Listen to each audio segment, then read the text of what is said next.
There are several submarine movies that have become iconic, even super iconic. The Hunt for Red October, Crimson Tide, Das Boot. One of the best classical sub movies of the bygone eras is called Run Silent, Run Deep, starring Clark Gable and Burt Lancaster. And there are a couple other ones that are out there that are pretty, with various degrees of historical accuracies, a lot of drama. Most sub movies tend to be dramatic. There are some that are super dramatic and have no basis in historical fact, like U-571, but we won't go into that. And so when you watch all these movies, they're all war movies. They are very intense. You watch them and you go, wow, you just had this sense of claustrophobia and all the undersea drama all except one. And today we'll talk about Down Periscope. Down Periscope is one of my, I guess you can say, go-to military laugh movies. There are other movies in certain militaries where people, it's sometimes comedic, no one takes it seriously, but Down Periscope really takes a cake, and where they just like no one takes them seriously. There's certain dramatic, funny scenes of action. There's a lot of some drama, but everything else is a lot of it's played for laughs. And ironically, there are some actual U.S. Navy veterans who actually have served in submarines who say, yeah, this is actually pretty accurate. Not the movie per se, but how they portray some of the quirkiness in the that you have aboard a sub. I mean, you have a whole bunch of different characters. Not everyone's obviously the same characters. You had some people who are very outgoing, others are very reserved. They know their stuff, but they can just have different personalities. And you're going to have personalities, especially if you're stuck underwater with the same 120 people for the next 6 weeks. And so, yeah, you have to have some ways to kind of keep the laughs going, keep the morale up, even as you're working a very dangerous job. And if you have not seen it on Periscope, that's fine. It's go see it yourself. If you don't like it, you don't like it. That's fine. I'm not offended if you say I don't I don't get it. Okay.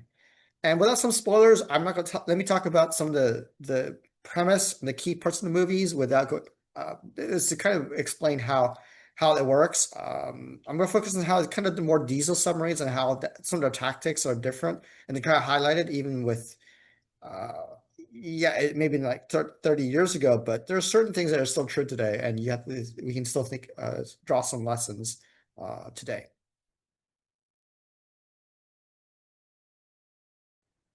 First thing I have to go back is remember this movie was made in 1996, and with the and a lot of war movies were made as a sign at the time. So what was the U.S. Political situation in 1996? Uh, just go back. First of all, the Soviet Union and the Cold War has ended for just less than 10 years. The Soviet Union dissolved itself in 1991. A lot of the Soviet nations realized the former Soviet bloc are now independent.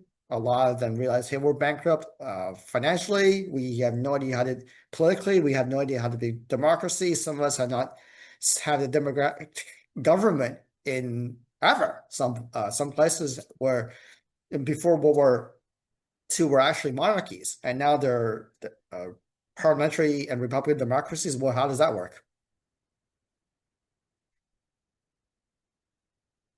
And the United States at the time has become like the undisputed superpower that's still standing after the Cold War. And we had the best navies, and we proven our technology is extremely good, especially after the Gulf War. You know, we kind of lost that confidence after Vietnam. We know that our stuff is great. We had the right tactics, right people, and so it's like, who can really challenge us? We had some of the best submarines. What are some small diesel subs with less capabilities? How are they a threat? And that's the question that you can see in the war games that the whole movie is set up for. Is this is a war game? And what was the Soviet Union doing at the same time? They were mothballing their fleets and selling off their quote unquote surplus weapons. China, India, Iran, and any other country that has some cash to buy military hardware went straight to Russia and say, okay, well, I want this, and this, and this. And the Soviets are like, okay. we'll take it as long as your cash is good. The goods are good. You figure out how you get them. What we won't. I don't care what you're doing with it. That's what happens with in 1998. There's a story how one of the carriers were bought by the Chinese supposedly uh, to be converted into a floating casino, and that's a true story. And that's but the Russians didn't care. Like, hey, you gave us the cash. You do whatever you want with your the stuff. If you want to wage a war with your neighbors, go for it. I don't care. Just pay us. And that's why there's a lot of the spy novels around the same time right before 9/11 is okay. Does the what if the Soviets sell a nuclear submarine to one of the United States allies, enemies? What's that gonna be like? Okay.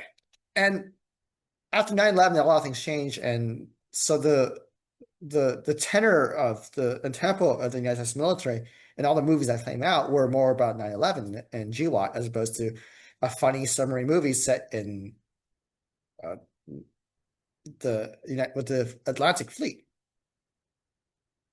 And it's kind of a comparison with I could say like Soviet sub technology is kind of like buying a Toyota with a Corolla. I mean, it does its job. It's not no frills. I mean, I've seen other Corollas that are still around where there's no power window system mechanism. You have to hand crank the window if you want to lower the window, and you hand crank it back up. There's no power. There's no centralized locking system. I mean, some places, some cars like the Yaris still has you have to kind of have the driver comes in, reach over, unlocks the door so that you can let the passenger in. And that's fine if you don't. You're always if you're 30s and you're single and you don't have children, then that's kind of the car you want because you don't have to have unlock the car for anybody. But now if you have children, you want to make sure the doors are so. But my point is Soviet submarines were exactly like a Corolla.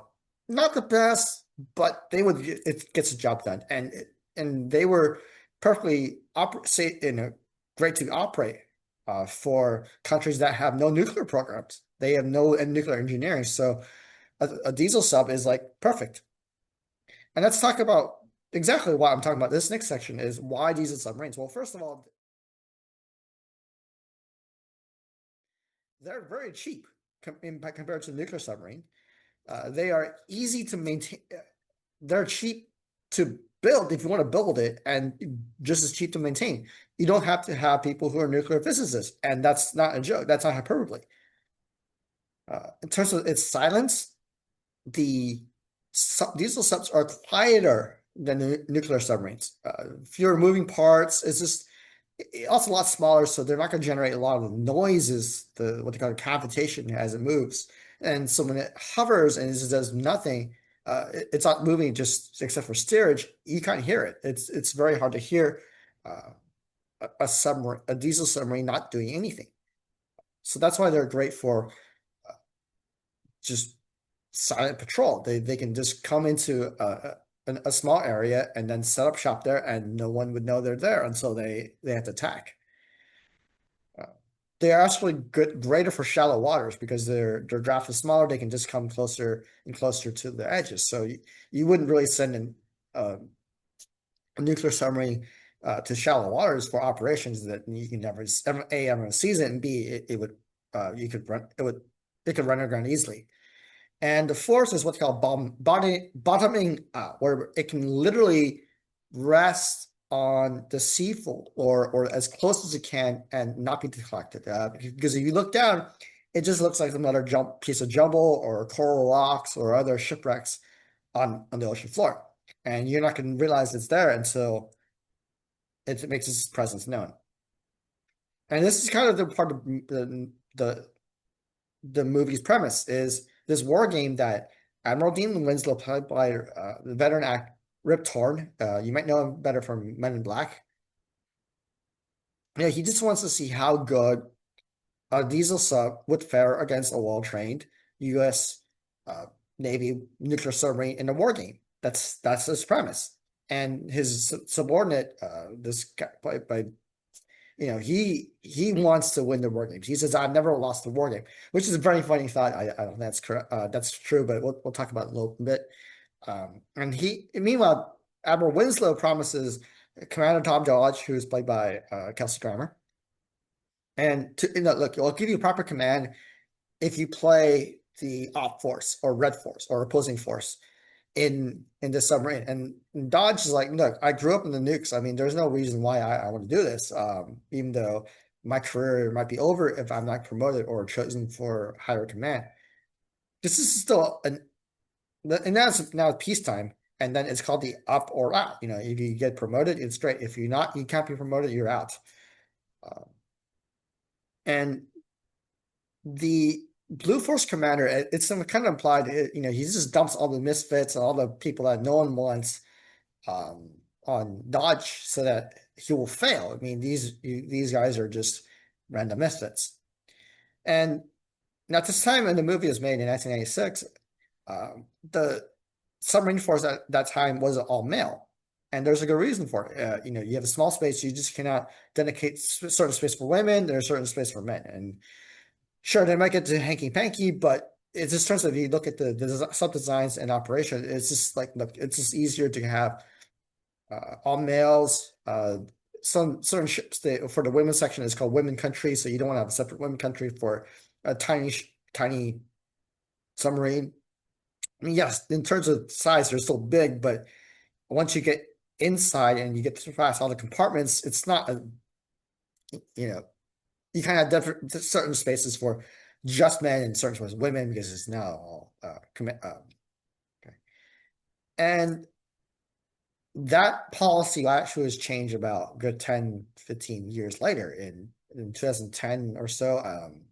US Navy kind of changed the rules so that women can serve on submarines, and they'll make certain provisions for it, but by and large, it's, in 1996, that was unheard of. So when you have this dive officer played by Lauren Holly, it's like, this is a joke, right? Seriously, there's no way a woman would be a submariner in 1996. Okay.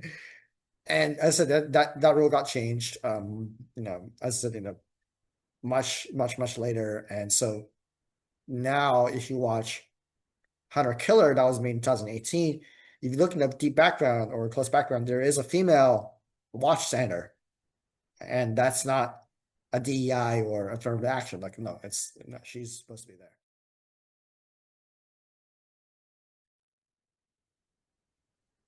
So, like, one of the good questions people would ask is, so hey, why doesn't the U.S. Navy have diesel subs based on how good they are? Well, there is also other reasons for it too. And as said, the last diesel sub was decommissioned in 1975. After that, everyone was a nuclear ship. You either went to a boomer or a fast attack hunter killer. Those are your choices, right? There's no diesel subs here and there. And they're actually, again, for several important reasons. I listed kind of four. First is geopolitics, right? And geography. Okay. Under Obama, there was a pivot to the Pacific as they foresaw the rise of China. And if you look at the map of the Pacific, right, you'll see why, right? So I want you to find, if you're going to Google Maps after this or as you watch this, is find Bremerton, Washington, and then look at Hawaii, look at Philippines, Guam, Japan, China, and Taiwan.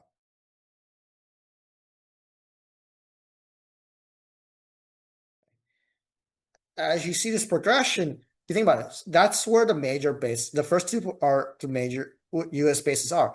And to get from being in the United States to Hawaii, it is a good trip. All right. There's no land between continental United States and Hawaii. And from Hawaii to Guam, again, there's like another swath of ocean in between. And then from Guam to the Philippines or that area, again, it's another swath of ocean. Right? There's no major land masses there. Or you can't set up major bases or have major industrial hubs because there's no land there. And all the islanders who live there just cannot support a major military facilities with 20,000, 30,000, 50,000 people there. And then Now you get to the operation areas, which is Taiwan and China, okay, and the South China Sea. That is what I call the tyranny of distance.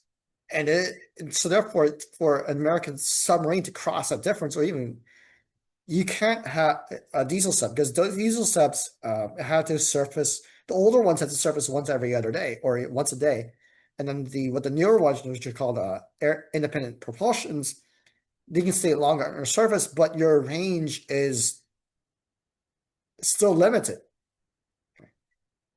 And whereas you think about, and you have to fuel up a diesel submarine. For nuclear subs, I mean, our engines, they will last 5, 10, 15 years, right? Huge difference. And there are times when the United States has submarines have gone like over and under the ocean, right? They've actually traversed under the Arctic to go oversea. You can't, there's no place to surface for that. That run is always done underwater, and there's a path that goes under the Arctic. And so therefore, U.S. with all our commitments, strategic commitments, that's why it's the U.S. Navy is like, no more diesel boats, nuclear ships only, and that's it. By contrast, you look at some of the navies, the countries I listed, their distances is not measured in tens of thousands of miles. It's measured in hundreds of thousands of miles. Hundreds of miles, and it's not hundred thousands, hundreds of miles. It's the range is smaller. It's like the difference between a cruise, a 12-day cruise, and a 3-day cruise from San Diego to Mexico versus a cruise a 78 cruise. Huge difference. Okay, and capabilities and what you need and how the ships are built for that. Second, this is more not a technical issue, but more of an institutional cultural issue. Diesel subs for the United States military is considered backwards. We're moving backwards. Yes, there's a lot of capabilities that a diesel sub that is probably even better than even the best nuclear subs, but institutionally, it's a step backwards. And how does the U.S. Navy kind of deal with some of the fact that they have to operate in shallow waters? Drones and AI. That's it. That's a leap forward. And a lot of things that we need to do in the shallow waters, like surveillance and stuff, can be done with a drone. And in fact, the drones are quieter. They can last on station longer. They don't have to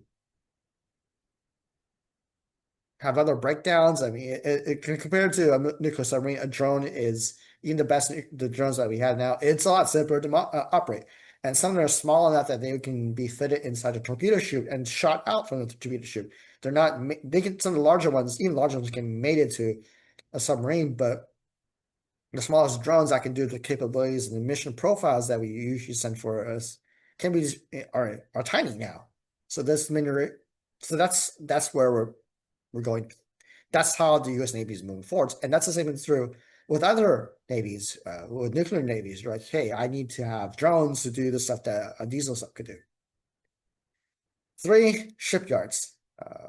Basically, United States right now, there are only 2 companies that are on contract with the United States government to build submarines. That's it, just 2, right? Not 3, not 5, just 2. And there are times when one company wins the contract, the loser ends up serving as an additional subcontractor to the winner, because they realize the winner of the contract realized, hey, I don't have the capability to do it. Sure, I've leveraged all my contractors and subcontractors, but the people who are competition, they also know how to do this stuff. So yes, they may not have won the bid, but they still have the skilled labor to pick up our slack. So there are times I'm pretty sure there's some backdoor deals between 2 companies where it's kind of like, okay, if you can't handle the contract, consider us as a subcontractor, and then give us the work, and we'll send it back to you. I'm pretty sure they've done it like that. They don't tell people not. It's not going to be on LinkedIn. It's not going to be on CNN, but I'm pretty sure some backdoor deals between the two companies in the United States. Okay. And if the U.S. were to build a diesel sub or start building diesel submarines on the shipyard capability, they had to spin up either a brand new shipyard just for diesel submarines. Okay. Two, expand an existing one to build submarines, especially diesel submarines. Or three, partner with an existing shipyard in either Germany or Sweden or South Korea. The first two are going to be very difficult. I mean, there's a new push to revitalize American shipping. One of the last things that was passed in the Bipartisanship Act under Biden, and that was still law under Trump. But it's going to take some time to get the workforce and the technology and the space just to kind of revitalize American shipping. And yeah, I mean but the political willpower behind it can be different, especially for submarines versus like regular shipping. Right? If you need to build more tankers, one thing. Like if you need to build a submarine, oh, that's a different issue. And our shipyards is not geared up for that yet. Okay? It's not in kind of the United States. If you partner with another country, maybe they might help us. So all threes are kind of problematic, and there's just no way to kind of just spin up a shipyard just to build diesel submarines. Procurement bottleneck. If you've been following news or if you have any hint of how the U.S. procurement system works, it can take years, even decades, just to get a properly mature system that's deployable and used for all the Navy. So even if we need it in 2025, good luck trying to find it and trying to build it and make it by 2028. All right, good. If you can see in 2038, you might be lucky. 2035, you're on course. So you have to have someone who's going to really push through a system, define the mission profiles just for a diesel submarine for the United States Navy, just so you can do that. No, that's not going to work. Right? And then obviously you have to fund it. I mean, that's another thing. You think about some of the budget cuts and reductions in force. Okay, where's the money going to come from to build a diesel submarine? Everything's earmarked already. Now you have to kind of go to the budget in 2026, 2027 and say, U.S. Navy we need to build a diesel submarines for some of our mission capabilities. It's like, no, that's not going to happen. Good luck with that. You might get it 2027, 2028, but good luck with that. And that's going to happen. So that's why it's easier to kind of build drones because that's what the way of the future is. And so all the political, military, and economic willpower and technological willpower is going to go into drones and AI. So that's why diesel subs can be, especially in 2025, use diesel subs. So you can't really. That's what the U.S. Navy is like. No, we're not going to do it. Okay. Yeah, it sounds good on paper, but there's a deeper level to it, and there's more to it. Again, this is a movie. It's a comedy. Did they portray the U.S. Navy and its anti-submarine warfare doctrine on screen correctly? Depends who you ask, right? Does the Pentagon still have nukes versus diesel war games? You bet you do. You bet they do. They don't advertise it. They will have. In the past they have or probably will ask what our partner nations or allies to kind of in the war games have a diesel submarine similar attack on a carrier battle group and see how that works. It's gonna be educational rather than what, but this entire premise of this movie is actually very true. So there will be war games with the diesel submarines, simulate attacks, nuclear submarines simulate attacks. It's the same. As I said, this is a movie of its times. This is 1996. As you know, the United States Navy at the time was the undisputed master of the seas above and below. Except for the Royal Navy and French navies, there wasn't anyone else that could match our abilities in NATO. Some of the NATO allies could, but at that time, 1996, it's just with the best troops, with the best equipment, and the best and refined tactics. So that question, was like, hey, why would a diesel sub have any threat? Is kind of almost a joke. May have been a joke, but people do take these threats seriously, and so that's why. Yes, they made a movie to laugh, but they also in real life people are thinking about this. Fast forward to 2025, with a resurgent Russia with whose nuclear submarines could rival ours again, and the rise of China, the U.S. navies cannot rest on its laurels. We cannot. This question of can some diesel submarine be of a serious threat? The answer is yes, and they're not. So this, I said, this is more of a campy, parody, funny movie as opposed to in that actual real life, which scenario, which people do take seriously. That's it. Thanks. Please like and subscribe to the Skinny Files.